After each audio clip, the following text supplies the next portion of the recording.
मिनश्शैतानिर्रजीम बिस्मिल्लाहिर्रहमानिर्रहीम। आज का हमारा दर्स सूरत अल-बकरा और दूसरा पारा आयत नंबर 188 से हम शुरू करेंगे।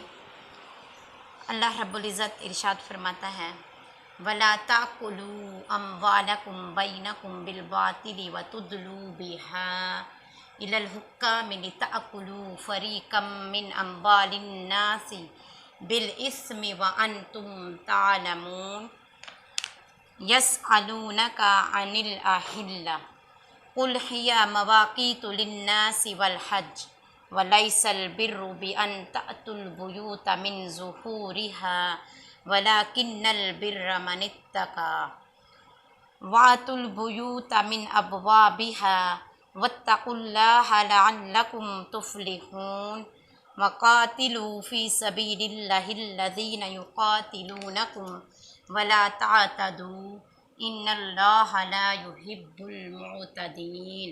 सदक़ल्लाहुल अज़ीम। इस आयत में जो 188 है, अल्लाह रब्बुल इज़्ज़त बयान कर रहा है कि वला और ना ताकुलू तुम खाओ अम्वालकुम और तुम ना खाओ माल बैनकुम जो तुम्हारे दरमियान है बिल बातिल ना हक, तुम किसी का ना हक माल ना खाओ। वतुदलू बिहा और ना उसको बतौर रिश्वत इलल हुक्कामी हाकिमों को दो, ना किसी का ना हक माल खाओ और ना ही बतौर रिश्वत वो माल किसी हाकिम को दो। लिताकुलू फरीक़म मिन अम्वालिन नासी, अगर कोई खाए, कोई गिरोह या कोई बंदे माल को लोगों के किस तौर पर, ना हक तौर पर, बिल इस्मी अल्लाह की तरफ से, ये उनके लिए गुनाह है। व अंतुम तालमून और क्या कि अल्लाह सब कुछ जानने वाला, यानी तुम अगर जानते हुए किसी के माल को ना हक खाओगे तो ये तुम्हारे लिए गुनाह है।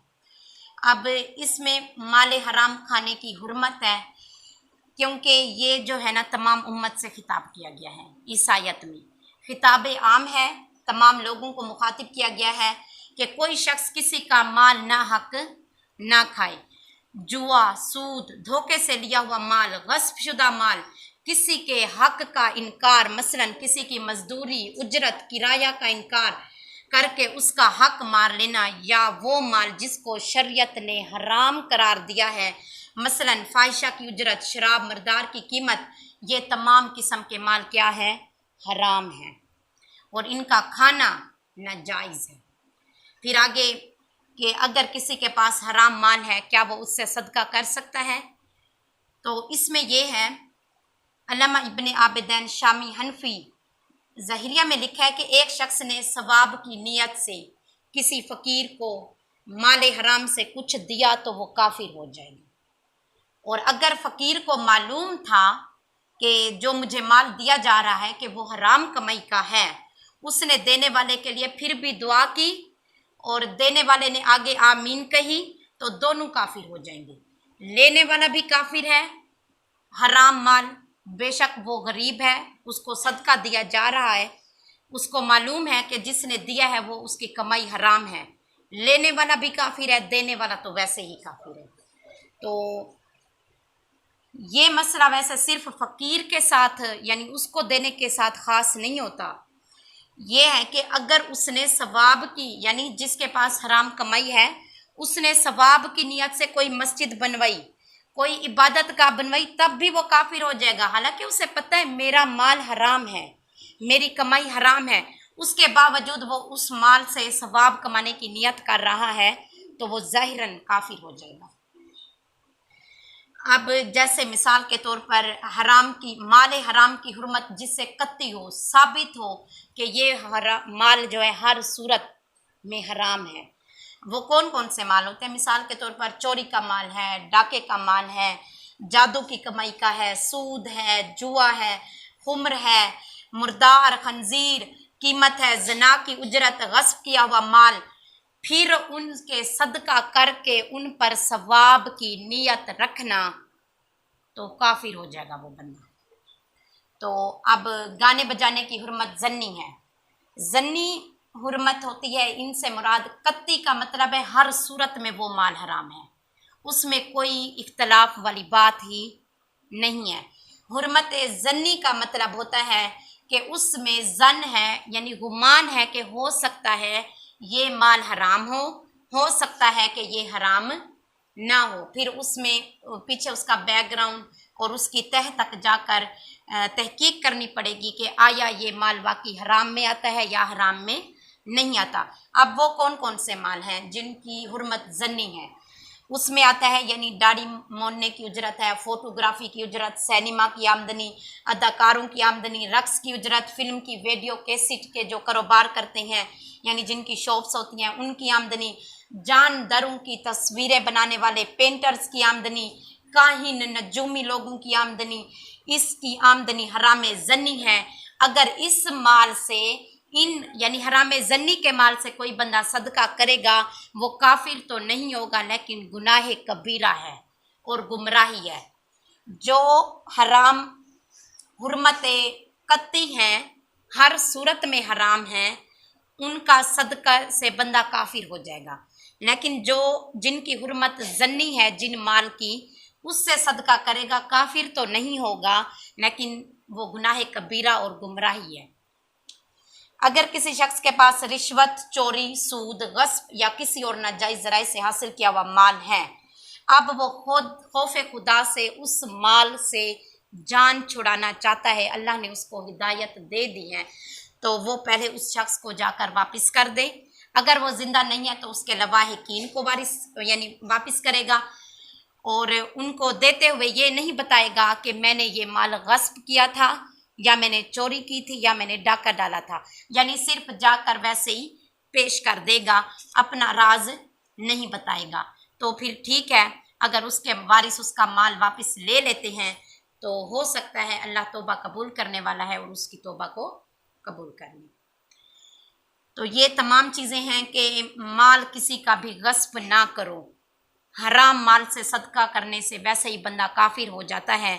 अल्लाह पाक से दुआ है कि अल्लाह हमें हलाल खाने पीने और कमाने की तौफीक अता फरमाए। फिर इसमें हम देखेंगे रिश्वत का एक जिक्र आया कि बतौर रिश्वत वो माल हाकिमों को ना दो। तो रिश्वत के बारे में हम देख लेते हैं कि रिश्वत होती क्या है। रिश्वत असल में रशा से माखूज है और रशा असल में डोल की उस रस्सी को कहते हैं जिसके ज़रिए कुएं से पानी निकाला जाता है, और राशि वो शख्स होता है जो किसी बातिल चीज़ को हासिल करने के लिए किसी और की मदद करता है, और वो मुर्तशी रिश्वत लेने वाले को कहते हैं, और राइश उस शख्स को कहते हैं जो राशि और मुर्तशी के दरमियान यानी रिश्वत लेने और देने वाले के दरमियान जो तीसरा बंदा काम कर रहा होता है, थर्ड पार्टी। एक फर्स्ट पर्सन होता है जो लेगा, सेकंड होता है जो देगा, बीच में एक बिचौला होता है जो उन दोनों के दरमियान मामला तय करवाएगा। तो इन तीनों के बारे में कुरान और हदीस में वाइद है। लेने और देने वाला तो वैसे ही जन्मी है, तीसरे वाला वैसे ही गुनाहगार है, क्योंकि वो भी एक ऐसा अमल करवा रहा है जिसके खिलाफ हमारा इस्लाम और हमारी शरीयत है। कुरान में सख्ती से वाइद है, हदीस में वाइद है। कुरान की यही आयत सबसे बड़ी उस पर दलील है, वला ताकुलू अम्वालकुम बैनकुम बिल बातिल व तुदलू बिहा इलल हुक्काम लिताकुलू फरीकम मिन अम्वालिन नास बिल इस्मि व अंतुम तालमून। जान बूझकर किसी को नाहक माल खिलवाओगे तो ये तुम्हारे लिए गुनाह है। फिर एक सूरत अल-माइदा की आयत है, उसमें भी आया हुआ है अक्कालून लिस्सुख्ती, बहुत हराम खोर रिश्वत लेने वाले लोग या फिर रिश्वत देने वाले भी मुराद होते हैं। हदीस में भी इसकी ममानियत आई हुई है। इमाम बैहकी ने हज़रत अब्दुल्लाह बिन अम्र बयान करते हैं कि रसूलुल्लाह सल्लल्लाहु अलैहि वसल्लम ने रिश्वत देने वाले और लेने वाले पर लानत फरमाई है। और रवायत है, अबू बकर बिन जसास बयान करते हैं कि जब नबी सल्लल्लाहु अलैहि वसल्लम ने खैबर का माल गनीमत क्या होता है, जब कोई यानी मुसलमान और काफिरों में जंग हो, अगर मुसलमान जंग जीत गए हैं, उसके बाद जो लोग बचेंगे, जिनकी जानें बच जाएंगी, उनको लेकर आएंगे, वो कैदी बनेंगे। जितना भी उस मुल्क रियासत में माल होगा वो मुसलमानों के लिए माल गनीमत होगा। फिर वो तमाम सिपाहियों में तकसीम भी होता है, और अगर ज़्यादा हो तो फिर वो जो सल्तनत है उसके ख़जाने में भी चला जाता है। तो जब खैबर की फतह हुई तो माल गनीमत तकसीम किया और बड़े बड़े अतियात यानी आपने दिए लोगों को तोहफे, और अब्बास बिन मरदास एक बंदा था उसको भी कुछ माल दिया, तो वो उस पर नाराज़ हो गया और शेर पढ़ने लगा कि नबी सल्लल्लाहु अलैहि वसल्लम ने फरमाया कुछ और माल देकर हमारे मुतालिक इसकी ज़ुबान बंद कर दो। फिर उसको कुछ और माल दिया हत्ता कि वो राज़ी हो गया। तो इसी तरह एक और रवायत इब्ने मसूद बयान करते हैं कि जब वो हबशा की सरजमीन पर पहुंचे तो उनसे कुछ सामान छीना गया। उन्होंने उस सामान को अपने पास रखा और 2 दिनार दे दिए, फिर उनको छोड़ दिया गया। यानी रिश्वत नहीं देनी चाहिए, इसकी ममानियत की जा रही है। अब यहाँ पर वहाँ भी मंबा बयान करते हैं कि जिस काम में रिश्वत देने वाला वो गुनहगार होता है, ये वो नहीं है जो अपनी जान और माल से जुल्म और ज़रर को दूर करके दी जाए। ये जो यहाँ पर हज़रत इब्ने मसूद की रवायत आई हुई है, उन्होंने अपने माल को बचाने के लिए उसकी हिफाजत के लिए 2 दिनार दिए, इसीलिए ये जायज़ है। यानी आपके माल को ख़तरा है, आप उसको बचाना चाहते हैं, आपकी जान को ख़तरा है, उसको बचाना चाहते हैं, उसके लिए आप रिश्वत दे सकते हैं, यानी कुछ दे दें। लेकिन इसके अलावा किसी और काम के लिए, किसी ओहदे मनसब को हासिल करने के लिए या कोई सरदारी हासिल करने के लिए और अपना कोई काम निकलवाने के लिए आप ऐसा करते हैं तो यकीनन आप गुनहगार हैं। और रवायत पहली कि रिश्वत देने वाला और लेने वाले पर नबी सल्लल्लाहु अलैहि वसल्लम ने लानत फरमाई है।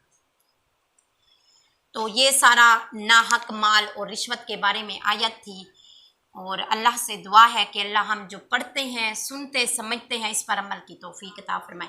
आगे अल्लाह रब्बुल इज़्ज़त फरमा रहा है कि यसअलूनका अनिल अहिल्ला, लोग आपसे हिलाल यानी पहली तारीख के चांद के मुतालिक सवाल करते हैं। कुल आप कहिए हिया मवाक़ीतु लिन्नासी वल हज, ये लोगों के दीनी और दुनियावी कामों और हज के औकात की निशानियां हैं।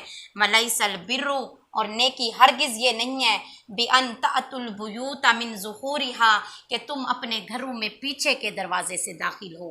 वलाकिन्नल बिर्रा, लेकिन नेकी ये है मनित्ता का जो तकवा इख्तियार करे उसके लिए नेकी है। वातुल बुयूता मिन अबवाबिहा, और घरों में उनके जो दरवाजे मुख्तस किए गए हैं उसमें से दाखिल हो। वत्तकुल्लाह, और अल्लाह से डरो।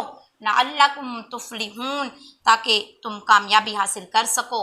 वक़ातिलू फ़ी सबीलिल्लाहिल्लज़ीना, और कत्ल करो यानी जंग करो अल्लाह की राह में उन लोगों से युक़ातिलूनकुम, जो तुमसे लड़ते हैं। वला तातदू, और हद से तजावुज़ ना करो।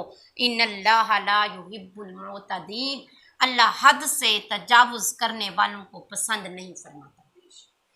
तो अब ये इस्लामी तकवीम से मुराद कैलेंडर, जो हम साल का कैलेंडर होता है, जब यकूम आती है तो हमारे पास एक कैलेंडर भेजा जाता है।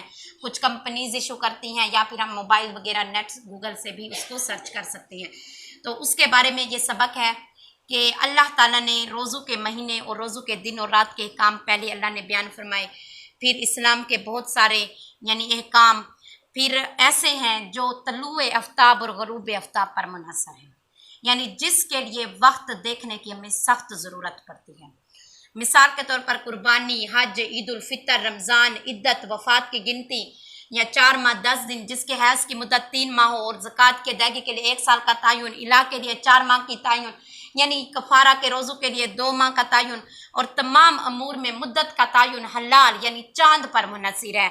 हम तारीख के हिसाब से ये जो है अपनी मुद्दतें पूरी करते हैं, और चांद को ही देखकर हमें पता लगता है कि ईद होगी, चांद को देखकर ही पता लगता है कि कल हमने रोज़ा रखना है। तो ये तमाम काम किस पर मुनहसर हैं? चांद और सूरज पर। किस पर? चांद और सूरज पर। अब ऐसा होता है कि यानी आप सल्लल्लाहु अलैहि वसल्लम के पास सहाबा कराम आए और उन्होंने आकर सवाल किया कि चांद कभी बारीक होता है, कभी मोटा होता है, कभी सीधी लकीर होता है, कभी थोड़ा सा मुड़ा हुआ होता है। तो हमें समझ में नहीं आता कि चांद एक सिमत या एक जगह क्यों नहीं रह सकता। तो उस वक्त अल्लाह ने ये आयत नाजिल की और फरमाया कि यस अलूना का अनिल आहिल्ला, कि ये आपसे हिलाल यानी चांद की पहली तारीख के मुतालिक सवाल करेंगे। ये लोग जब आपसे सवाल करेंगे तो उसमें आपने ये कहना है कि ये अल्लाह रब्बुल इज़्ज़त की तरफ से वक्त औकात की निशानियां हैं, कि इसमें तुम्हारे दीन और दुनिया के कामों और ख़ुसूसन हज के औकात की निशानियां हैं। इस जवाब से ये यानी मसला कि चांद के घटने बढ़ने से तुम्हारे दीनी दुनियावी मामलात पर कोई फ़र्क नहीं पड़ेगा। वो अल्लाह का मामला है, चांद सीधा रहे, टेढ़ा रहे, मोटा रहे, बारीक रहे, तुम्हें उससे गर्ज नहीं होनी चाहिए। तुम्हें सिर्फ अपने दीनी और दुनियावी अमूर से गर्ज होनी चाहिए। और इसी तरह एक और ये बात भी है कि जो कमरी तकवीम है यानी सूरज का कैलेंडर, एक ये चांद वाला जो है ये इस्लामी महीनों का कैलेंडर कहलाया जाता है, और एक जो है जिसे हम कहते हैं कि अंग्रेज़ों ने राइज किया अंग्रेज़ी कैलेंडर, उसके बारे में भी यहाँ पर आया हुआ है कि सूरज और चांद दोनों ही अल्लाह के हैं। सूरज और चांद दोनों अल्लाह के हैं। वो वाली भी तारीख और वक्त बिल्कुल ठीक और हक बजानिब है, और जो दूसरे कैलेंडर हैं इस्लामी महीनों के अलावा कैलेंडर हैं उनकी तारीख भी हक बवाजिब है। क्यों? क्योंकि अल्लाह ने चांद को भी पैदा किया है, सूरज को भी पैदा किया है। अब ये लोगों की मर्जी है कि कुछ लोग चांद के मुताबिक तारीख का तयन करते हैं और कुछ जो है दूसरे कैलेंडर को ज़्यादा फॉलो करते हैं। लेकिन जो भी हो, ईदें, रोज़े और हज वगैरह के जो दिन और वक्त हैं वो चांद को ही देख कर मुतय्यन किए जाते हैं। तो इस चीज़ में हमें कोई भी ये नज़रिया ऐसा रखने की कि भाई अब ये तो जो है ना सूरज का कैलेंडर है, हम इसकी तारीख को क्यों फॉलो करें, इसमें हमें कोई भी हिचकिचाहट नहीं होनी चाहिए, क्योंकि वो भी अल्लाह का है, वो भी अल्लाह का है। अब यहाँ पर बनु इसराइल की आयत में अल्लाह ने फरमाया वजअलना लैला वन्नहारा आयतैनि फमहौना आयतल लैली वजअलना आयतन नहारी मुबसिरतल्ली तबतगू फदलम मिन रब्बिकुम वलितालमू अददस्सिनीन वल हिसाब। हमने रात और दिन को दो निशानियां बनाया, फिर हमने रात की निशानी को मिटाया, दिन की निशानी को देखने का जरिया बना दिया, ताकि तुम अपने रब के फजल को यानी उससे रोज़ी हासिल कर सको और तुम बरसों की गिनती दूसरे हिसाब को जान सको। इल्मुल फल्कियात, आसमानी जितने भी अलूम हैं वो एक इल्म है, और वो जिनको अल्लाह ने अता किया है वही ही कैलेंडर को इजरा करते हैं। वही बताते हैं कि इस साल के इस महीने में इतने दिन होंगे, इस साल के महीने में इतने तारीखें होंगी, 29 का महीना है, 28 का महीना है, 30 का महीना है, ये वही इजरा करते हैं। हमें सिर्फ क्या है कि उन पर अमल करना चाहिए। ये फरमाया। उसके बाद आगे आयत में अल्लाह ने इरशाद फरमाया, जब चांद के मुतालिक बता दिया गया तो फरमाया कि अल्लाह की राह में उनसे जंग करो जब तुमसे वो जंग करते हैं, और हद से तजावुज़ ना करो, क्योंकि अल्लाह हद से बढ़ने वालों को पसंद नहीं करता। अब जिस तरह चांद के घटने बढ़ने की इल्लत को दरियाफ्त करना कोई नेकी नहीं थी, इसी तरह हज के मौक़ों पर घरों से पीछे दरवाज़ों से आना भी कोई नेकी नहीं है। अब ये क्या मामला था कि हज़रत बरार रज़ियल्लाहु अन्हु बयान करते हैं, इंसान जब हज करके लौटते तो घरों में दरवाज़ों से दाखिल नहीं होते थे, बल्कि पीछे से दाखिल होते थे। एक अंसारी हज के बाद घर में दरवाजे से दाखिल हुआ तो लोगों ने उसको मलामत की। तब ये आयत नाजिल हुई कि घरों में पीछे के दरवाजे से दाखिल होना कोई नेकी नहीं है, बल्कि तुम वहीं से दाखिल हो जो दरवाजे तुम लोगों ने दाखिल होने के लिए बनाए हैं। अपनी अक्ल से इबादत के तौर तरीके वज़े करना जायज़ नहीं है, ये कुरान कह रहा है। यानी आपको लगता है आप बहुत समझदार हैं, बहुत अक्लमंद हैं, ऐसा नहीं तो ऐसा होना चाहिए था, ऐसा नहीं तो अगर हम ऐसा कर लें तो ज़्यादा सवाब मिलेगा, ये बिल्कुल नाजायज़ है। अपनी अक्ल से आप किसी भी इबादत में कोई भी तरीका वज़े यानी इख्तियार नहीं कर सकते, ये जायज़ नहीं है। अब लोग क्या करते थे, पहले अपनी इबादत यानी अक्ल के लिहाज से तरीके वज़े कर लेते थे। मिसाल के तौर पर जब अल्लाह ने घर के लिए एक अंदर सामने का दरवाज़ा दिया है तो वो पीछे के दरवाजे भी रखते थे और हज के दिनों में वहाँ से दाखिल होते थे। अगर हज के दिनों में कोई सामने के दरवाजे से घर में जाता था वो लोग उसको मलामत करते थे। तो इसीलिए अल्लाह ने फरमाया तुम्हारे लिए नेकी ये नहीं है कि तुम पीछे वाले दरवाज़ों से दाखिल हो, नेकी ये है कि तुम तकवा इख्तियार करो। और तकवा की डेफिनेशन मैं पहले भी बता चुकी हूँ, आज फिर याद दिलवा देती हूँ। तकवा का मतलब होता है अल्लाह का खौफ। क्या मतलब होता है? अल्लाह का खौफ, अल्लाह का डर, यानी अल्लाह के खौफ को सामने रख कर अल्लाह से आजिज होकर अल्लाह की इबादत करना, अल्लाह का शुक्र करना, ये होता है तकवा। फिर आया के जहाद की, यानी पहले आयत अल्लाह ने रोज़े का जिक्र फरमाया, अब जहाद की ये पहली आयत आ रही है। और रोज़ा और जहाद में एक मुनासबत है, क्योंकि दोनों में दुनिया को तर्क करना पड़ता है। जो जहाद के लिए लोग जाते हैं वो अपना घर बार सब कुछ छोड़कर चले जाते हैं। तो हदीस में है कि मेरी उम्मत की सियाहत रोज़ा है और मेरी उम्मत की रहबानियत जिहाद है। और असल और अहम इबादात में से बाज़ की अदायगी के लिए औकात मखसूस मुकर्रर हैं, नमाज, रोज़ा, ज़कात, हज। और बाज़ उम्महात यानी इबादात की अदायगी के लिए कोई मखसूस वक्त नहीं है। एक तो जिहाद और दूसरा ज़िक्र। ज़िक्र का भी कोई वक्त मखसूस नहीं है, इसी तरह जिहाद का भी कोई वक्त मखसूस नहीं है, कि जिसमें मुसलमानों को कुफार के खिलाफ जिहाद करने का हुक्म दिया और पाबंदी लगाई कि जो तुमसे जंग करें उनसे जंग करो, जो तुमसे जंग ना करें उनके खिलाफ तलवार ना उठाओ। अब इसके अलावा अगर हम सूरत अत-तौबा की आयत नंबर 5 है, उसमें भी अल्लाह ताला ने जिहाद से मुतल्लिक इरशाद फरमाया है कि वाइज़न सलखल अशहुरुल हुरुम फ़क़्तुलुल मुशरिकीन हैसु वजदतुमूहुम वख़ुज़ूहुम वहसुरूहुम वक़अदू लहुम कुल्ला मरसद, कि फिर जब हुर्मत वाले महीने गुजर जाएं तो तुम मुशरिकीन को जहाँ पाओ उन्हें कत्ल करो और उन्हें पकड़ो और उनका मुहासरा कर लो और उनकी ताक में हर जगह घात लगा कर बैठो। हुर्मत वाले महीने 4 हैं, 3 पे दर पे हैं, ज़िक़दा, ज़िलहज्जा और मुहर्रम। इनमें हमारे इस्लाम में भी हुर्मत वाले महीने हैं। हुर्मत वाले महीनों से मुराद है कि उनमें जंग करना और लड़ाई से मना किया गया है। और जो कुफार थे वो भी इन हुर्मत वाले महीनों की कदर करते थे और उनमें कोई जंग और किताल नहीं करते थे। ज़िक़दा, ज़िलहज्जा और मुहर्रम 3 पे दर पे हैं और इनमें यानी ममानियत की गई कि आप लोगों ने जंग नहीं करनी। तो इसी तरह जो है हज़रत इब्न अब्बास फरमाते हैं, हद से तजावुज़ ना करने का मतलब है औरतों, बच्चों और बूढ़ों को कत्ल ना करो, यानी जंग में भी हद से तजावुज़ तुम लोगों ने नहीं करना। ये ना हो कि तुम अगले पार्टी की जो है ना बच्चे, बूढ़े और उनके बच्चे कत्ल करते रहो। तुमने सिर्फ जिनसे लड़ने गए हो उन्हीं से लड़ना है, बाकी किसी बेकसूर को बीच में नहीं लाना। तो ये अल्लाह ने फरमाया है।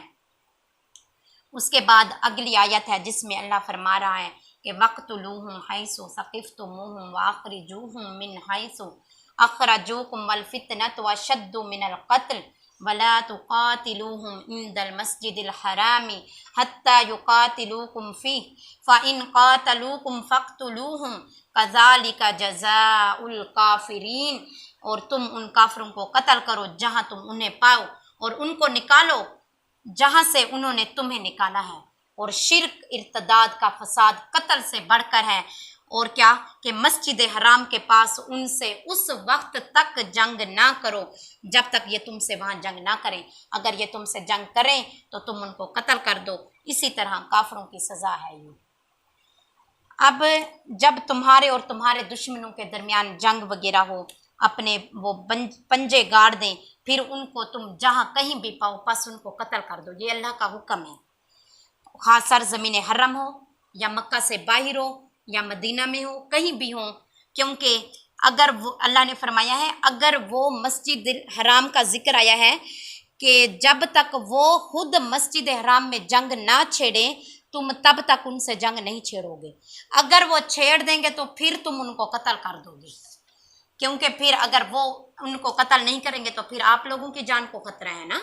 तो इसीलिए अल्लाह ने फरमाया कि अपनी जानों को बचाना है। अगर वो वहाँ पर भी किताल करने से बाज नहीं आते, कोई लाए लिहाज नहीं रखते, तब फिर तुम उनको कत्ल कर दो।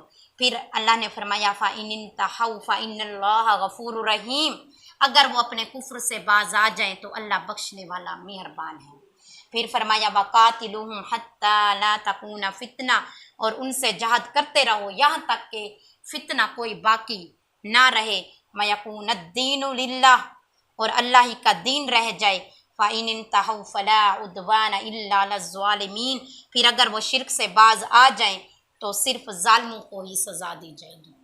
جو لوگ اللہ کے لیے توبہ کر لیں گے، اللہ کی وحدانیت کو مان کر توبہ طائف ہو جائیں گے، ان کے لیے پھر کوئی سزا نہیں ہے۔ جو بعد میں رہ جائیں گے پھر ان کو قتل کر دیا جائے گا۔ پھر نبی صلی اللہ علیہ وآلہ وسلم 6 ہجری میں اپنے صاحب کے ساتھ مکہ مکرمہ عمرے کی نیت سے گئے۔ جب آپ حدیبیہ، ایک مدینہ سے پہلے مقام آتا ہے، ایک وادی ہے، وہاں پر پہنچے تو مشرکین نے آپ کو کیا کیا، مکہ جانے سے منع کر دیا کہ آپ وہاں جا کر عمرہ نہ کریں۔ آپ 1 ماہ تک حدیبیہ میں ٹھہرے، یعنی آپ نے انتظار کیا، اور پھر یعنی معاملات چلتے رہے مشرکین کے ساتھ۔ پھر اس بات پر صلح ہوئی کہ آپ اگلے سال عمرہ کے لیے آئیں، اور اگلے سال 3 دن آپ مکہ میں یعنی عمرہ کر سکیں گے، وہاں ٹھہر سکیں گے، اور پھر کیا ہے کہ مسلمانوں اور مشرکین کے درمیان اگلے 10 سال تک کوئی جنگ نہیں ہوگی۔ اس طرح یہ معاملہ طے پا گیا۔ پھر کیا ہوا کہ جب 7 ہجری میں آپ واپس لوٹے اپنے اصحاب کے ساتھ عمرہ کرنے کے لیے، جب آپ آئے تو آپ کو یعنی ایسا محسوس ہوا کہ مشرکین اب اپنے وعدے پر پورا قائم رہنے والے نہیں ہیں۔ وہ جو ہے اپنی عہد شکنی کا ان کا خطرہ ہوا، اور وہ حرمت والے مہینے یعنی میں حرم میں جنگ کرنے کو برا جانتے تھے۔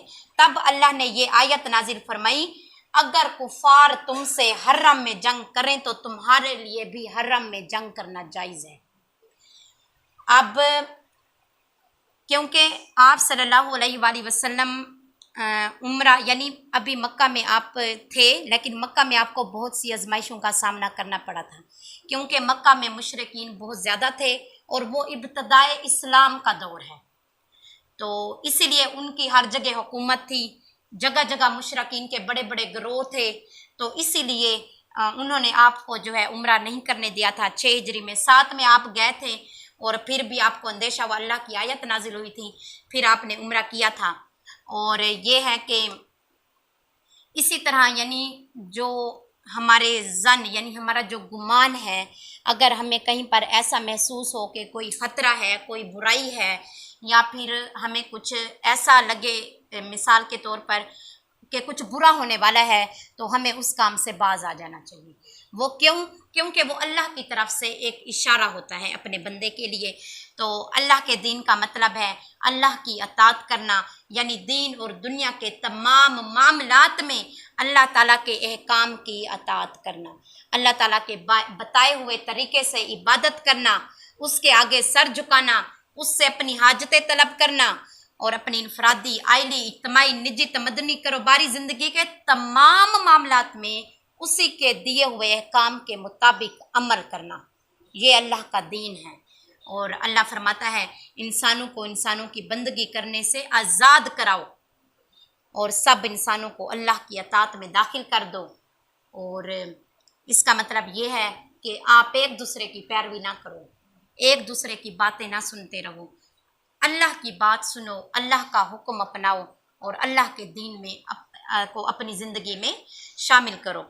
آگے ہے آج کے سبق کی آخری آیات کے اشہر الحرام بالشہر الحرام والحرمات قصاص فمن اعتدى علیکم فاعتدوا علیہ بمثل ما اعتدى علیکم واتقوا اللہ واعلموا ان اللہ مع المتقین۔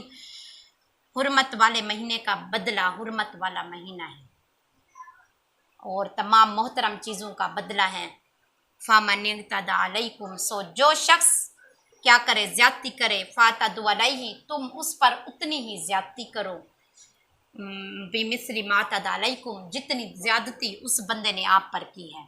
وَاتَّقُوا اللَّهَ، اور اللہ سے ڈرتے رہو، وَاعْلَمُوا، اور جان لو، أَنَّ اللَّهَ مَعَ الْمُتَّقِينَ، اللہ ان کے ساتھ ہے جو اللہ سے ڈرنے والے ہیں۔ وَأَنفِقُوا فِي سَبِيلِ اللَّهِ وَلَا تُلْقُوا بِأَيْدِيكُمْ إِلَى التَّهْلُكَةِ، اور اللہ کی راہ میں خرچ کرو اور اپنے آپ کو ہلاکت میں نہ ڈالو۔ وَأَحْسِنُوا إِنَّ اللَّهَ يُحِبُّ الْمُحْسِنِينَ، اور نیکی کرو، इन्नल्लाह बेशक अल्लाह युहिब्बुल मुहसिनीन नेकी करने वालों को पसंद करता है। अब यहाँ पर पहले हुर्मत वाले महीनों का तज़किरा आया कि नबी सल्लल्लाहु अलैहि वसल्लम ने इरशाद फरमाया, अबू बकर बयान करते हैं, ज़माना घूमकर अपनी उसी हालत पर आ गया है जिस हालत पर अल्लाह ने ज़मीन और आसमानों के पैदा करने के वक्त बनाया था। साल के 12 महीने 3 महीने पे दर पे हुर्मत वाले आए, ज़िलक़दा, ज़िलहज्जा और मुहर्रम, और एक रजब का महीना है, ये चौथा हुर्मत वाला महीना है, ये जमादी और शोबान के दरमियान में आता है। हज़रत इब्राहीम के ज़माने से ये दस्तूर था कि लोग दूर दराज से हज के लिए ज़िलक़दा, ज़िलहज्जा और मुहर्रम के महीने आने जाने का सफ़र करते थे, और रजब के महीने में क्या करते थे, उम्रा के लिए सफ़र करते थे। तो इसीलिए उन महीने की हुर्मत वाले महीने के साथ यानी लड़ाई करना जो है वो नागज़ीर और नापसंद समझा जाता था। और फिर अगर वो लोग बाज नहीं आते तो फिर अल्लाह ने फरमाया, अगर वो फिर इनके अलावा जो हुर्मत को का ख्याल नहीं रखते उन महीनों में भी किताल और लड़ाई करना चाहते हैं तो फिर तुम उनसे करोगे, बेशक वो सैन हरम ही क्यों ना हो। फिर उसके बाद अल्लाह ताला ने ये जो है इसमें 7 हिजरी का फिर दोबारा वाक़या आया हुआ कि रसूल सल्लल्लाहु अलैहि वसल्लम गए थे, आपको खदशा हुआ कि ये मुझे अब भी उम्रा नहीं करने देंगे, तब अल्लाह ने ये आयत नाजिल की कि आपने घबराना नहीं है, आप अपना उम्रा करें। अगर इस महीने में भी ये बाज नहीं आते, बेशक सैन हरम ही क्यों नहीं है, अगर आपसे जंग करते हैं तो फिर आप इनसे जंग कर लो। फिर आगे अल्लाह ने फरमाया, अल्लाह की राह में खर्च करो और अपने आप को हलाकत में ना डालो। अपने आप को हलाकत में डालने से क्या मुराद है कि हज़रत इब्न अब्बास ने फरमाया, किसी आदमी का अल्लाह की राह में कत्ल हो जाना हलाकत नहीं है। हलाकत क्या है? अल्लाह की राह में माल खर्च ना करना हलाकत है। हज़रत बरा बिन आजिब ने फरमाया, किसी शख्स का गुनाह करना फिर उसकी मगफरत से मायूस होकर तौबा ना करना अपने आप को हलाकत में डालना है। अबू अय्यूब अंसारी ने फरमाया, मुसलमानों का अपने अहलो अयाल, माल और मता को देखभाल में मशगूल रहना और इस शुगल में अफराद की वजह से जिहाद को तर्क कर देना अपने आप को हलाकत में डालना है। फिर इसी तरह फरमाया गया, किसी से बिला वजह बुग़्ज़ और अदावत रखना अपने आप को हलाकत में डालना है। और बाज़ उलमा ने यहाँ तक कहा, तबलीग इस्लाम को तर्क करना अपने आप को हलाकत में डालना है। अकरमा ने कहा, हराम माल से सदका करना अपने आप को हलाकत में डालना है। और बाज़ ने कहा, तमाम माल का भी सदका करना अपने आप को हलाकत में डालना है। बाज़ ने कहा, रियाकारी या एहसान जितला कर नेकी करना, नेकी के बाद एहसान जितलाना और रियाकारी दिखावा करना भी अपने आप को हलाकत में डालना है। तो ये तमाम अक़वाल बिल्कुल सही हैं, अपनी जगह दुरुस्त हैं, लेकिन सबसे ज़्यादा मोतमद और बरहक कौल ये है कि जिहाद और दीन की तबलीग से अपने आप को बाज रखना अपने आप को हलाकत में डालना है। तो आज हमारी जो उम्मत मुसलमा है जिस तरफ दबी हुई है, उसकी वजह भी तो यही है ना कि सदियाँ हो गई ना कोई जिहाद हुआ है और तबलीग इस्लाम को तो बिल्कुल तर्क कर दिया गया है। हर कोई समझता है जो कर रहा है ये उसका और अल्लाह का मामला, इससे हमारा क्या लेना देना है। तो एक रवायत है कि बनु इसराइल में एक बहुत ही नेक और परहेज बंदा था। दिन को वो रोज़ा रखता था, रात को क़यामुल लैल करता था, सुबह शाम अल्लाह का जिक्र करता था, इबादत करता था, नवाफिल पढ़ता था, जितना हो सकता था अल्लाह का बनकर रहता था। और उसने अपना एक हुजरा बनाया हुआ था, उसमें रहकर सारा दिन सारी रात अल्लाह को राज़ी करने में लगा रहता था। तो ऐसा हुआ कि बनु इसराइल पर जब अजाब आने लगा तो वो जो आदमी था, जो बड़ा ही नेकोकार आदमी था, उसको सबसे पहले अजाब दिया गया।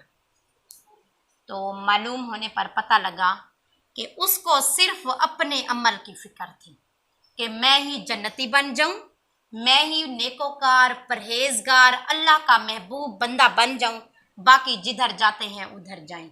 तो मालूम होता है कि अल्लाह ने हमारे लिए हमारे अमल तो ठीक है वो हैं जो हम करेंगे, उनका ताल्लुक़ हमारे साथ है।